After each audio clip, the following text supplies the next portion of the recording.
Hello, good evening everyone. This is Mary Rose Baranda again of Ingen Management, a PRA accredited marketer, and also of MRV Baranda channel.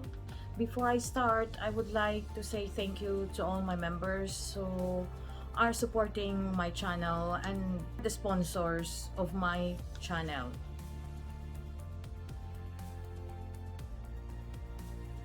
Tonight, I will be discussing a little bit with you about the SRRV Expanded Courtesy Visa or the scope of the SRRV Expanded Courtesy Visa.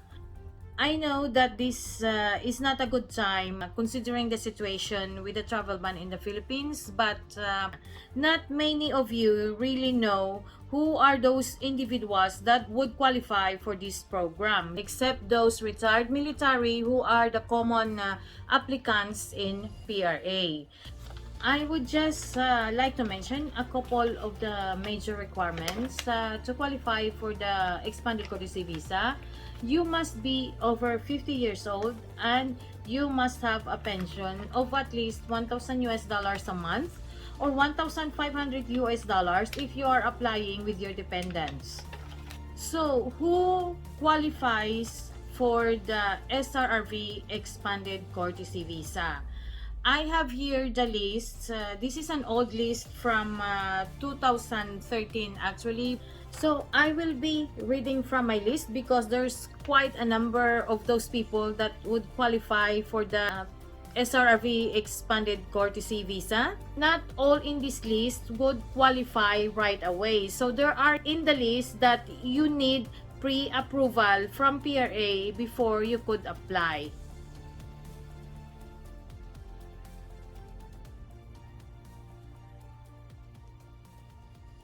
The number one in the list that would qualify for the SRRV expanded courtesy visas are those retired ambassadors and other members of the diplomatic corps, even though they have not rendered diplomatic services in the Philippines. So if you are a retired ambassador or a diplomat with a diplomatic passport in the past, you can apply for the SRRV expanded courtesy visa, provided that you have met all the documentary requirements.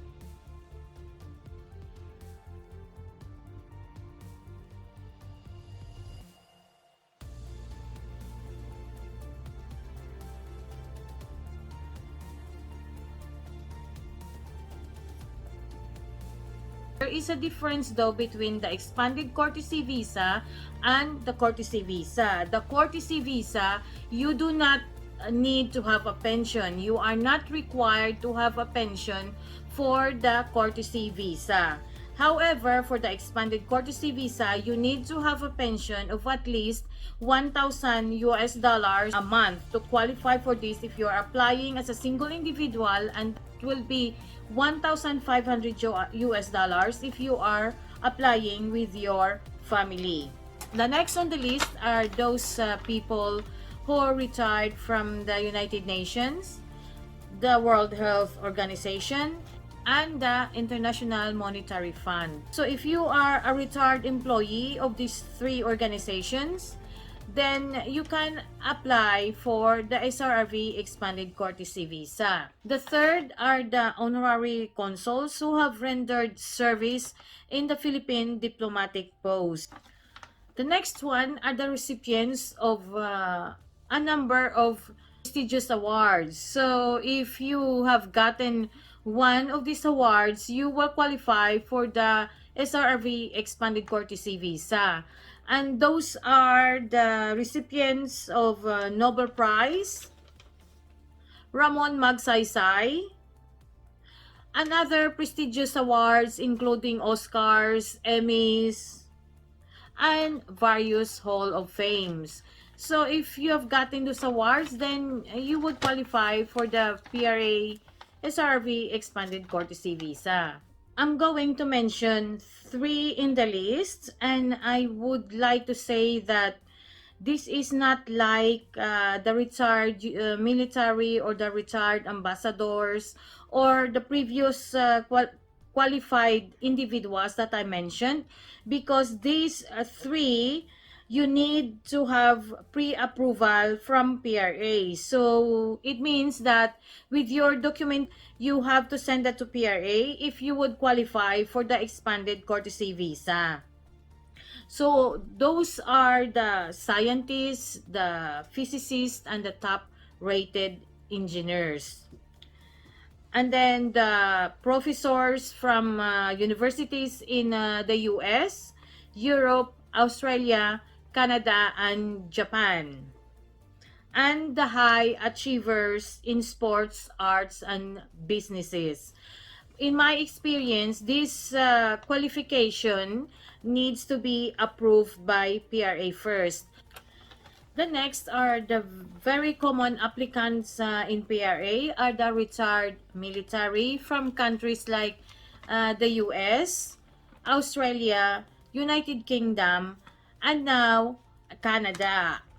And there is no question about that. These people can just apply to PRA if they have their DD-214, their discharge certificate, their military book, provided that they have their 1,000 US dollars a month pension. The next is the Peace Corps volunteer. So if you have been a Peace Corps volunteer in the Philippines, you will qualify for the SRV Expanded Courtesy Visa. This qualification is not for every Peace Corps volunteer. You have to have served or worked in the Philippines as a Peace Corps volunteer to qualify for the program. And the next are the retired officers of USAID and AUSAID. I have here a couple of lists that to be honest, I did not research, and these are the retired officers and staff of JETRO, COICA, MITI, and similar trade investment organizations. So these, I have very limited knowledge of this organization and what will be the requirement. The last on the list are those individuals that have worked in Philippine embassies, consular offices, and other government offices of the Philippines. So if you are one of those individuals, you can also apply for the SRRV Expanded Courtesy Visa.